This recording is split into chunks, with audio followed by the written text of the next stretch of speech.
Bonjour les amis. Alors aujourd'hui, après quelques mois d'absence, aujourd'hui j'ai envie de faire une vidéo sur la dépression, la morosité, l'anxiété, je sais c'est pas gay, ce fameux triptyque de ce temps d'arrêt imposé qui est le couvre-feu et le confinement.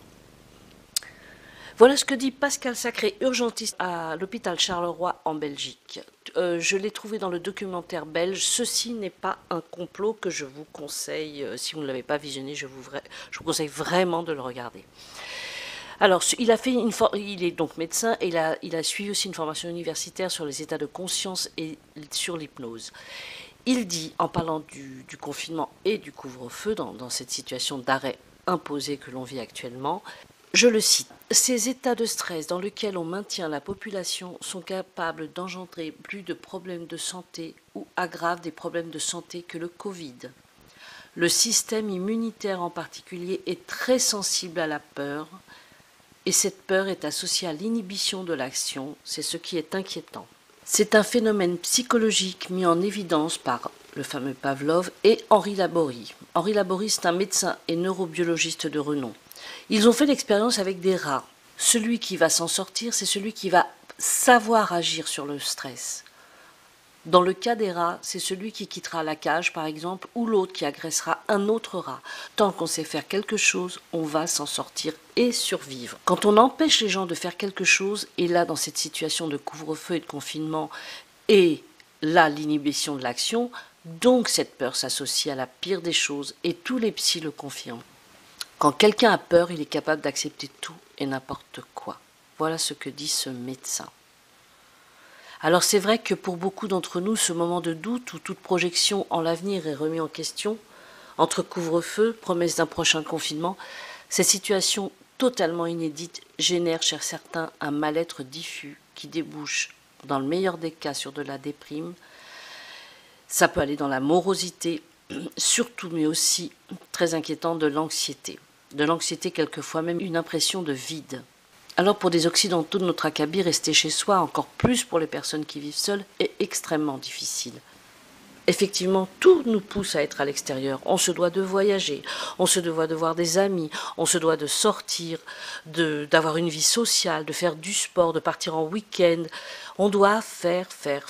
Et voilà que ce Covid, fruit d'un pangolin et d'une chauve-souris, à moins que ce soit d'une citrouille et d'une canette de coca, non, je plaisante. Quoique. Enfin voilà que ce Covid, avec son confinement et son couvre-feu, nous oblige à être. Alors, dans cette vidéo, j'ai développé 4 attitudes pour traverser cette situation dans les meilleures dispositions possibles. Eh bien, c'est parti.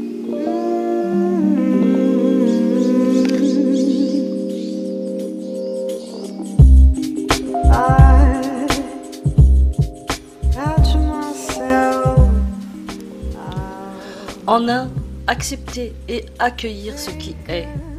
En 2, on va plonger dans sa vie intérieure. En 3, on va nourrir son âme, son intériorité, son soi, son être profond, vous l'appelez comme vous voulez. En 4, je déculpabilise. Alors en premier, accepter et accueillir ce qui est. En réalité, on n'a rien à accepter. C'est la vie qui se manifeste, ni plus ni moins. Et d'autant qu'on n'en a pas la maîtrise. Et par conséquent, nous n'avons pas d'autre alternative, en tout cas pour le moment.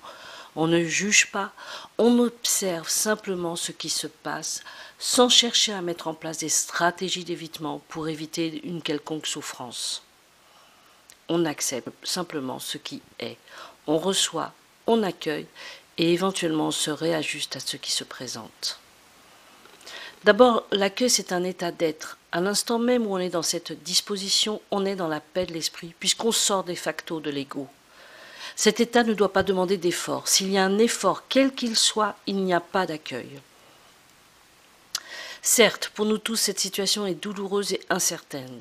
Alors se plaindre ou se morfondre ne feront que nous maintenir dans des vibrations descendantes qui vont venir nourrir un état désagréable, un état de tristesse ou de colère qui va venir à son tour alimenter une fréquence vibratoire basse. C'est un cercle vicieux. En général, la victimisation n'est jamais très loin. Faites le test avec des petites choses du quotidien, des petits soucis, des petits tracas. Tentez de lâcher, observez et accueillez. Vous vous dites c'est comme ça, je n'y peux rien, il s'est passé cela. Voilà. De cette manière, je me détache de la situation. On va ressentir un poids, comme un poids qu'on nous retire. Quand on refuse, quand on résiste à quelque chose qui est, on doit monopoliser davantage d'énergie. On est comme dans un mode de suradaptation, alors que dans l'accueil, il n'y a aucune résistance. On suit le courant, si vous voulez. Quand j'accueille, par conséquent, j'accepte. Je vais sentir une nouvelle énergie faite de calme et d'apaisement. On économise d'énergie, si vous voulez. On va sentir comme une confiance. Et c'est surtout le sentiment de sécurité que va donner cette confiance. Sentiment de sécurité, hein, c'est important, imprimez-le. Parce que, attention ici, quand on accepte, ça ne veut pas dire qu'on approuve. On acte simplement que ça existe, que c'est là. On dit, à raison, que la nature a horreur du vide. Ben, quand on lâche pour être dans l'accueil, vous voyez, imaginez cet espace qui était occupé par la résistance, par la colère, par le jugement. Ben, cet espace est libre. Vous allez libérer de l'espace, en quelque sorte. Et c'est ça qui va vous faire regagner en énergie, en confiance, qui va vous donner de la sécurité et presque de la sérénité. Je vais vous donner un exemple d'acceptation. L'autre jour, je discutais avec une connaissance. Cette personne possède une agence immobilière et elle m'expliquait qu'elle avait passé des semaines sur la vente d'une maison qui devait lui rapporter pas mal d'argent. Elle ne s'était pas économisée pour réussir cette transaction. Hélas, au bout du compte, la vente ne s'est pas faite. Alors je lui demandais si elle allait en rester là ou bien tenter de récupérer cette affaire. Tout cet investissement de temps et de travail n'était-il pas frustrant quand même au bout du compte? Et là, elle m'arrêta tout de suite et m'expliqua qu'il était vain et inutile de rester sur cette vente. Ça ne s'est pas fait, point, on passe à autre chose. Et elle me dit que rester à palabrer, à ruminer, était tout à fait stérile. On pouvait éventuellement tirer une expérience pour ne pas commettre les mêmes impairs si tant est qu'il y ait eu un impair. Ok, dans ce cas-là seulement. Sinon, next. Voilà en 2 mots ce que signifie accepter, lâcher, et puis on passe à autre chose quand on lâche. Et si malgré tout ça, je n'arrive décidément pas à accepter, à accueillir, que c'est compliqué pour moi, une petite astuce. Je vais un peu détourner le truc et je vais dire j'accepte que je n'arrive pas à accueillir. Là, vous accueillez ce que vous ressentez. Il n'y a ni mensonge, ni effort. J'accepte effectivement que je n'arrive pas à accepter. Voyez, vous nommez votre réalité, vous nommez le réel, c'est votre réalité. Voilà, donc en un, j'accepte et j'accueille ce qui vient. En 2, plonger dans sa vie intérieure. Accepter de glander, buller, farnienter, bâiller aux corneilles. Même votre petit orteil est en mode off, soyez là uniquement. Je vais porter mon attention sur mon corps, sur mon souffle. Je vais observer mes émotions et mes pensées. Et c'est de cette façon que je vais à la rencontre de ma vie intérieure. Alors suivez-moi, c'est le moment ou jamais d'aller voir de plus près cette vie qui existe en nous. Qu'est-ce donc que la vie intérieure? Christophe André, psychiatre, qui a fait rentrer la méditation à l'hôpital, en donne une définition plutôt intéressante. C'est ce qui est vivant à l'intérieur de nous, c'est ce que nous pouvons percevoir lorsque nous nous arrêtons quelques instants pour regarder en dedans de nous. Nos sensations corporelles, nos ressentis émotionnels, nos pensées, nos impulsions, nos envies, nos inquiétudes, nos peurs. On pourrait qualifier la vie intérieure de flot ininterrompu, de rumeurs perpétuelles. Qu'allons-nous gagner à nous y intéresser à cette fameuse vie intérieure? Rappelez-vous la fable Le laboureur et ses enfants. Un vieux laboureur, sentant la mort arriver, appela ses enfants, leur racontant qu'il y avait un trésor caché dans le champ, mais en ignorait l'endroit. Qu'il fallait donc que ces gaillards creusent, retournent, bêchent chaque recoin de terre. Évidemment, de trésor, nada walou que dalle, mais un trésor encore plus grand puisqu'il leur rapporta bien davantage. En fait, moi je prends la métaphore de la terre qui va représenter notre intériorité, notre vie intérieure. Alors on va bêcher, creuser, retourner chaque recoin de cet espace pour y trouver 1001 trésors. De par notre éducation, notre histoire, notre milieu, nous avons tous des vieilles casseroles un peu rouillées ou cabossées que l'on traîne péniblement derrière nous. Alors bêcher, creuser, travailler cette vie intérieure comme on travaillerait la terre peut sans nul doute nous permettre de vivre plus alignés, On ne peut prétendre mener une vie équilibrée et épanouissante sans un minimum de compréhension de ce qui vit en nous, tout comme on ne peut aller bien ni prendre des décisions constructives si nous ne savons pas qui nous sommes profondément. Notre vie intérieure est riche d'enseignements. En nous mettant à son écoute, elle va beaucoup nous révéler sur nous-mêmes, mais aussi sur les autres. Et mes prises de décision alors se feront dans plus de clarté et de conscience. En se plongeant dans sa vie intérieure, je vous disais plus haut, on observe nos pensées comme si elles étaient extérieures à nous. Et c'est uniquement par cette intériorisation que l'on comprend certains de nos fonctionnements, des fonctionnements soumis le plus souvent à des conditionnements dans lesquels nous sommes emprisonnés. Le fameux exemple de l'interprétation que je fais des événements ou des situations qui, en général, n'ont rien à voir avec les faits eux-mêmes. C'est mon interprétation qui leur donne une certaine coloration. Et ça vient de mes conditionnements, de mes croyances limitantes, de mon vécu, de mon histoire. Alors, en étant attentif à ces pensées, j'assiste à leur émergence. Je vois le chemin qu'elles prennent, leur teneur dominante, par exemple des ruminations, des pensées de jalousie, de frustration, ou bien au contraire des pensées joyeuses, des pensées pleines de projets. Et c'est cela qui va affiner au plus juste notre discernement. Ça va nous permettre de faire le tri, de prendre du recul sur des choses ou des situations. Je vais progressivement apprendre à nuancer mes jugements sur l'extérieur, que ce soit des personnes, des situations, et prendre ma part de responsabilité. C'est ainsi que je vais comprendre que l'autre, tout comme moi, est pris lui aussi par un système de pensée conditionné. C'est tout cela qui va nous apprendre la tolérance vis-à-vis du monde et qui nous donnera plus d'humanité. La confrontation avec soi-même n'est pas chose facile. Se voir tel que nous sommes, avec nos failles, nos parts d'ombre, les choses moins glorieuses qu'on a pu faire, les compromis douteux que l'on a acceptés, même si ce chemin est difficile, il nous est salutaire. Jouer la carte du déni, comme on le voit trop souvent chez nos congénères, où la responsabilité fait place à la victimisation ou à l'émotionnel sous toutes les formes. On ne peut plus rien dire pour cause du crime de lèse-majesté. Je, tu, nous culpabilisons. Ne pas prendre ce qui nous revient et au contraire refuser de voir, c'est comme boire chaque matin une goutte d'arsenic. À la fin, ça ne peut que mal se terminer. Aussi, on va prendre rendez-vous avec soi, dans le silence, la solitude et l'ennui, et le meilleur exercice que je connaisse et que je recommande. Notre monde intérieur est le terreau de l'imagination et de la création. On va capter et développer une intuition, de nouvelles idées, des opportunités, voire même des réponses à des questions qui existaient en nous depuis très longtemps. Ainsi aussi que tout ce qui est de l'ordre de la créativité. Tout cela a toujours existé en nous. Et c'est justement ce temps d'arrêt imposé qui va le mettre à jour. En calmant mon esprit dans le silence, la solitude et l'ennui, je vais entendre cette petite voix intérieure, la voix de notre être profond.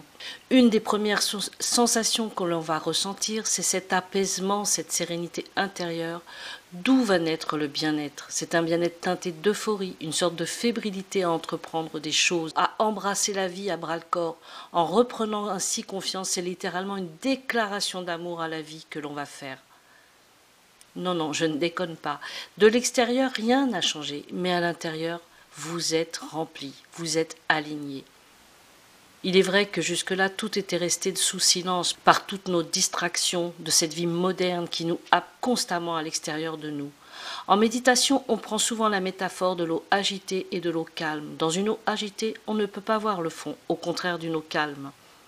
Alors vous comprenez les bénéfices à plonger dans cette vie intérieure et dans cette situation, paradoxalement, où on est tenu, enfermé chez nous, vous allez vous sentir vraiment, cette fois, libre. Entrer en connexion avec soi demande d'accepter de ne rien faire. Ne vous inquiétez pas, rien faire n'est ni un gros mot, ni un drame. Pour cela, il vous faut juste cultiver la contemplation, la rêverie et surtout aussi l'ennui. Donc en 2, plonger dans sa vie intérieure. En 3, nourrir son soi, investir sur soi. Nourrir son soi, c'est sortir de l'état de dualité pour unifier notre corps et notre âme afin de ne faire qu'un. Le psychologue Mihaly Csikszentmihalyi, je vous l'écris parce qu'il y a des Z, des 4 partout, je ne sais pas si je prononce bien, qui a mis au point, si on peut dire, la psychologie positive, appelle cette expansion de l'être, cette plénitude qui envahit le corps, le cœur et l'esprit, le flot, le flux. C'est comme une vague qui nous emporterait loin des rivages de la peur, de l'ennui et de tout ce qui nous contraint et nous appauvrit. Et puis il y a cette définition, mais je ne sais pas de qui elle est.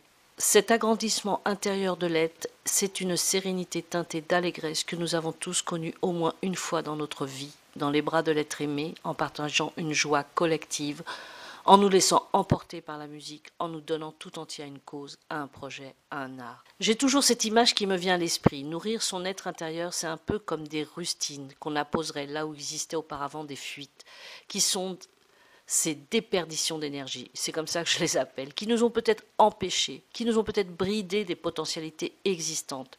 Surtout, une des conséquences néfastes de ces déperditions d'énergie se traduit, entre autres, souvent par la crainte de se trouver face à soi-même.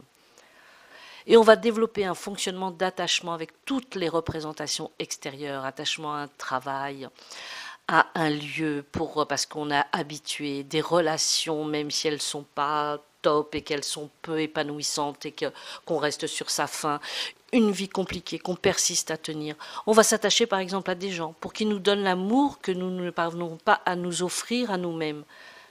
Et là, c'est bon, c'est droit dans le mur, souffrance assurée.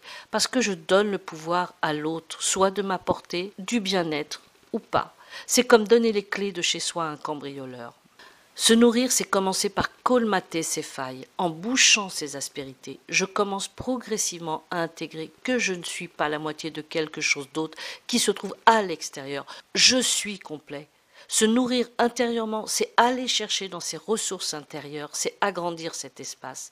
Et il n'y a que vous et vous seul qui puissiez améliorer votre qualité de vie. C'est un chemin, pas à pas, jour après jour, progressivement, en décidant d'arrêter telle chose et en posant une action dans ce sens, et recommencer le lendemain et le surlendemain pour acquérir une nouvelle habitude favorable pour vous.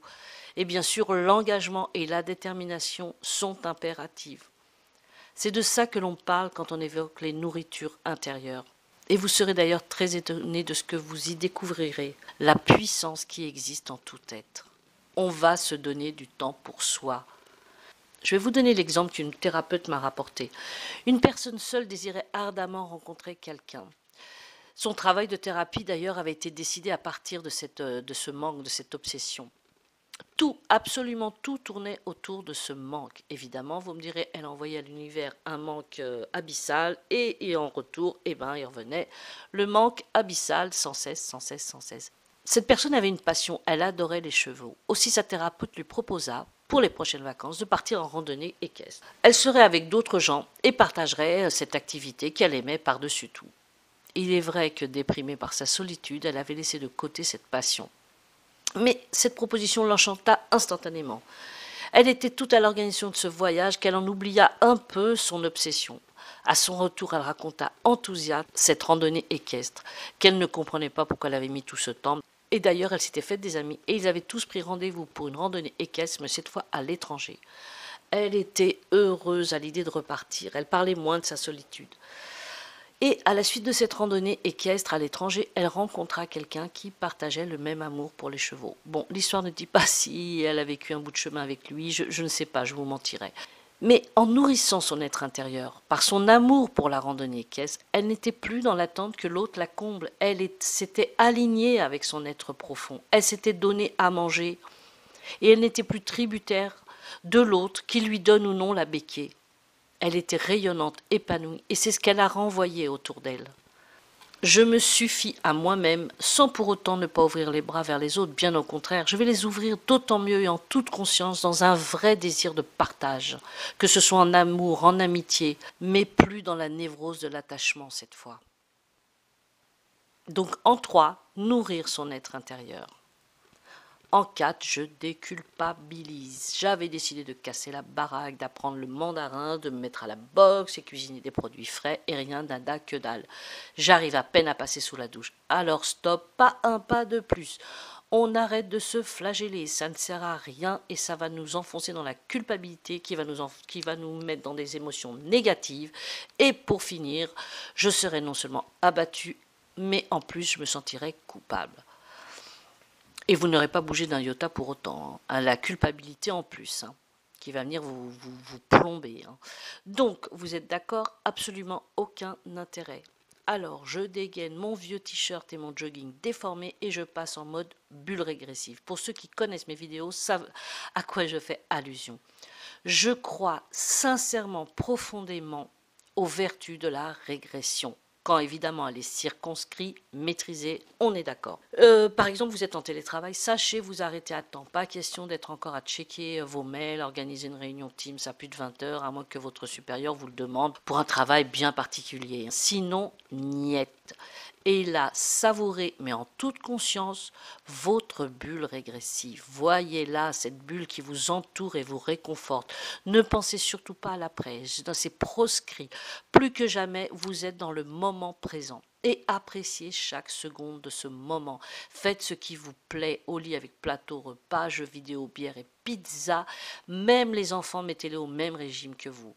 C'est la parenthèse enchantée. Vous pouvez éventuellement la définir en famille, quand est-ce qu'on se met en bulle régressive. Pourquoi pas? Toujours, il faut que ce soit maîtrisé, hein, vraiment très important.